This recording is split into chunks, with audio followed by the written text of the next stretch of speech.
مانتے ہیں۔ اب ان سے پوچھو آپ کو تو عربی زبان کی الف بے جیم نہیں آتی، آپ کیسے قرآن اور حدیث کو مانتے اور جانتے ہیں؟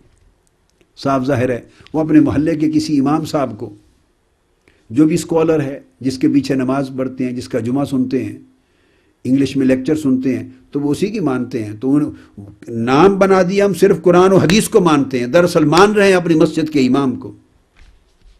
انہیں تو نہ قرآن پڑھنا آتا ہے، وہ تو قرآن کی آیات کی بھی تلاوت نہیں کر سکتے پراپرلی۔ قرآن مجید بھی انگلش ٹرانسلیشن میں پڑھتے ہیں، حدیث کہاں سے پڑھتے ہیں؟ عربک لینگویج کی ABC نہیں آتی ان کو، مگر ان کی زبان سے وہ کہتے ہیں just we accept only Quran and Sunnah. اب قرآن اینڈ سنہ، آپ کو قرآن کہاں سے آ گیا، سنہ کہاں سے آ گئی؟ وہ جس کسی کے فالوور ہیں وہی قرآن اور سنہ بن کے بیٹھ گیا ہے۔ جس کسی کو مان رہے ہیں، جس کے فالوور ہیں، جس کے پیچھے لگ گئے ہیں، جس نے انہیں کنونس کر لیا، اسی کا عنوان قرآن اور سنہ بن گیا ہے۔ جو کچھ وہ کہہ رہا ہے وہ شخص، یہ اس کو قرآن اور سنت بتا رہا ہے۔ But this is what Quran says, this is what Sunnah says, this is what Quranic commandment is, this is what Holy Prophet's tradition is۔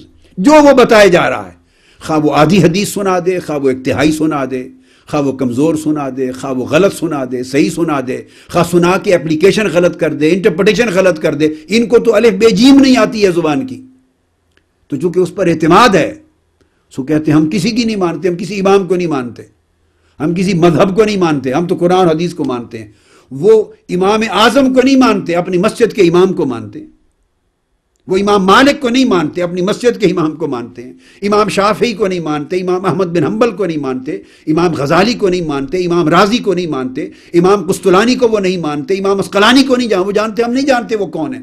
امام علامہ ابن تیمیہ کو نہیں جانتے، امام ابن کثیر کو نہیں مانتے، ابن القیم کو نہیں مانتے، امام جلال الدین سیوطی کو نہیں مانتے، امام عسقلانی کو۔ وہ کہتے ہیں ہم کسی کو نہیں مانتے، ہم صرف قرآن و حدیث کو مانتے ہیں، اور قرآن و حدیث ان کو خود آتا نہیں، زبان ہی نہیں آتی۔ تو پھر کس کو مانتے ہیں؟ وہ سارے اماموں کی نفی کرتے ہیں، صرف اپنے محلے کی جو اسلامک سینٹر ہے اس ایک امام کو مانتے ہیں۔ یہ تو اسی طرح کی صورتحال ہو گئی کہ لاہور کا ایک واقعہ ہے، لاہور میں ایک محلہ سمن آباد کا۔ میں جب اوائل 80s کے زمانے میں وہاں رہا کرتا تھا، تو وہاں ایک مسجد کے جو خطیب صاحب تھے، انہوں نے ایک تقریر کر دی، اور اس تقریر کر کے تو انہوں نے مسئلہ غلط بیان کر دی۔ جب غلط بیان کر دیا تو جمعہ کے بعد کوئی صاحب علم بیٹھا تھا اس مسجد میں، نماز جمعہ پڑھنے گیا ہوا تھا، اس نے ان کو اکیلے لے جا کے بتایا کہ یہ بہت غلط مسئلہ آپ نے بیان کر دیا، حکم یہ نہیں ہے، یہ ہے۔ خیر انہوں نے بات اپنی کریکٹ کر لی، سمجھ لی۔ اگلے جمعہ پر آئے، خطاب کیا اور چاہا کہ لوگوں کو کریکٹ کر دوں، تو انہوں نے کہا کہ میں نے پچھلے جمعہ پر جو بیان کیا تھا وہ دراصل ایک امام صاحب کا قول ہے، لیکن بقایا جو جمہور ہیں ان کا نقطہ نظر یہ ہے، تو وہ جو میں نے بیان کیا تھا وہ ایک امام کا قول ہے۔ اب سننے والوں نے سمجھا کہ شاید وہ ایک امام سے مراد کو امام ابو حنیفہ ہوں گے، امام مالک ہوں گے، امام شافعی احمد بن حنبل ہوں گے، امام ابو یوسف ہوں گے، امام محمد ہوں گے، امام ظفر ہوں گے، یا کوئی اور اترے درجے کے امام ہوں گے۔ انہوں نے کہا وہ ایک امام صاحب کا قول ہے، باقی اکثریت کا قول یہ ہے، سو آپ اپنا ویو چینج کر لیں۔ وہ لوگ وہ امام صاحب سمجھتے رہے، اور ان سے مراد وہ خود تھے، کہ وہ خود بھی تو امام صاحب ہے نا، محلہ سمن آباد کے امام ہیں ایک مسجد کے، تو امام ہو گئے۔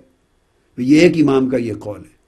تو صورتحال یہ ہو گئی ہے کہ آج ذہن یہ بنا دیے گئے کہ امت کے سارے اماموں کا انکار کر دیا، وہ اسلامک سینٹر کا جو ایک امام صاحب ہے اس کی بات پہ ایمان آ گیا، اور اسی کا نام قرآن ہو گیا، اسی کا نام سنت ہو گیا۔ یہی صورتحال ہمارے پاکستان، انڈیا، بنگلہ دیش اور اس پارٹ آف دا ورلڈ میں ہے، اور باقی بھی دنیا میں۔ وہ نوجوان نسل جو کسی ایک سے متاثر ہے، مثال کے طور پر اس کے استدلال سے متاثر ہے، اس کی باتوں میں ہے، اور ان کو اپنا ذاتی طور پہ کوئی نالج نہیں۔ میں جب MA میں پڑھا کرتا تھا پنجاب یونیورسٹی میں آپ کو ذاتی ایک ایکسپیرینس بتاتا ہوں۔ یہ 1971-72 کی بات ہے۔ تو پنجاب یونیورسٹی میں MA کر رہا تھا۔ تو اس زمانے، میں نام کسی کا نہیں لینا چاہتا، تو اس زمانے کوئی صاحب تھے، زندہ تھے، اور وہ اتوار کو درس قرآن دیا کرتے تھے۔ تو ان کے جو چند ایک فالورز تھے، کوئی 100-150 آدمی، وہ مستقل آڈینس تھی جو ان کا ہر اتوار کو درس سننے آتا تھا۔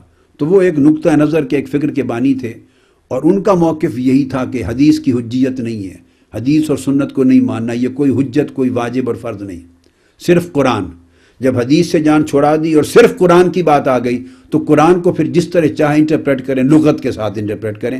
نہ سنت بائنڈنگ رہی، نہ حدیث بائنڈنگ رہی، نہ حضور کی سیرت، نہ حضور کا اسوہ، نہ صحابہ کرام کے اقوال، نہ تابعین کے، نہ تبع تابعین کے، نہ ائمہ تفسیر کے، نہ ائمہ حدیث کے، نہ اسلاف کے، نہ سلف صالحین کے، نہ اکابر امت کے. سب سے جان چھوٹ گئی. 1500 سال کی اسلام کی پوری علمی تاریخ ملیا میٹ ہو گئی. اب رہ گئی صرف لغت کی کتابیں، اور لغت کی کتابیں میں ایک ایک لفظ کے 50-50، 20-20، 40-40، 10-10 معنی ہیں. ایک ایک لفظ کے معنی. خالی لفظ صلاۃ جو ہے، نماز جس کو ہم کہتے ہیں صلاۃ، اس کے 55 معنی ہیں لغت کی کتاب میں. 55. جس نماز جو ہم نماز پڑھتے ہیں یہ اس کا لغوی معنی نہیں ہے، یہ اس کا شرعی معنی ہے جو حضور علیہ الصلوۃ والسلام نے عملاً متعین کر کے دکھایا ہے. قریب ترین معنی صلاۃ کا، جو نماز کے قریب ترین معنی لغت میں ہے، وہ دعا ہے. لغت میں صلاۃ کا معنی ہے دعا. یہ نماز کے قریب ترین ہے. اور یہ جو حیت نماز ہم ادا کرتے ہیں فرضوں اور سنتوں کی شکل میں، یہ جو پوری کی پوری حیت ہے، یہ لغوی معنی نہیں ہے صلاۃ کا، یہ شرعی معنی ہے جو اللہ رب العزت کے حکم کی وضاحت کرتے ہوئے آقا علیہ السلام نے اپنی سنت اور اپنی سیرت سے متعین فرمایا ہے. تو جب آپ سنت سے بے نیاز ہو گئے اور سیرت کو ایک طرف کر دیا، سنت کی حجیت کا انکار کر دیا، تو خالی نماز کا حکم آ گیا، نماز قائم کرو. اب نماز کا لفظ تو ہے نہیں قرآن میں، تو ہے صلاۃ قائم کرو. اب صلاۃ کا معنی بھی جب آپ لغت سے نکالا تو لغت کی لفظ صلاۃ میں تو نہ سنت ہے، نہ فرض ہے، نہ واجب ہے، نہ اس میں قرات ہے، نہ رکوع ہے، نہ سجود ہے، نہ حمد و ثنا ہے، نہ تشہد ہے، نہ قعود ہے، نہ سلام ہے. یہ جو پوری حیت نماز ہے یہ تو صلاۃ کے لغوی معنی میں داخل ہی نہیں ہے. اور بے شمار میں نے باقی ایسے ایسے معنی ہیں کہ جن کا دور کا بھی واسطہ نہیں نماز کے ساتھ، ایسے بھی ہیں. لغت جو ہوئی نا، عربی لغت ہے اور یہ بڑی وسیع ہے، سمندر کی طرح وسیع ہے، اینڈ لیس ہے. ایک ایک لفظ کے کئی معنی ہوتے ہیں. تو یہی تو اسپیسیفیکیشن ہے سنت کا، کنٹریبیوشن ہے رسول کا، کہ اہل عرب میں جب عربی زبان والوں میں جب قرآن اترا عربی زبان میں، تو ایک ایک لفظ کے کئی معنی تھے، کئی مرادات تھے، کئی اطلاقات تھے، کئی مفاہیم تھے ان کے اپنے کلچر میں، اپنی سوسائٹی میں. تو جب اترے تو ان کی تو سمجھ میں نہیں آ سکتا تھا کہ اس سے کیا مراد ہے. اس لیے تو پوچھتے تھے یا رسول اللہ کیف نصلی، ہم نماز کیسے پڑھیں، کیا ہے نماز. اللہ نے کہا کہ اقیم الصلاۃ، نماز قائم کرو. ہم کیسے پڑھیں، کیسے قائم کریں؟ آقا علیہ السلام نے فرمایا صلو کما رأیتمونی اصلی، بس مجھے دیکھو جیسے میں پڑھتا ہوں یہ نماز ہے. جب آقا علیہ السلام نے اپنی سنت اور اپنی سیرت طیبہ سے نماز کا ایک معنی، اپنی ایک خاص حیت، ایک خاص طریقہ متعین فرما دیا، جب شرعی معنی مقرر ہو گیا تو تمام لغوی معنی الگ ہو گئے. اس کا قرآن مجید میں جہاں حکم آئے گا اقیم الصلاۃ، اس سے مراد صرف وہ ایک شرعی معنی ہوگا جو سنت رسول کے ذریعے متعین کر دیا گیا. اب باقی لغوی معنی دیگر مواقع کے لیے استعمال ہوں گے مگر اس مقصد کے لیے نہیں.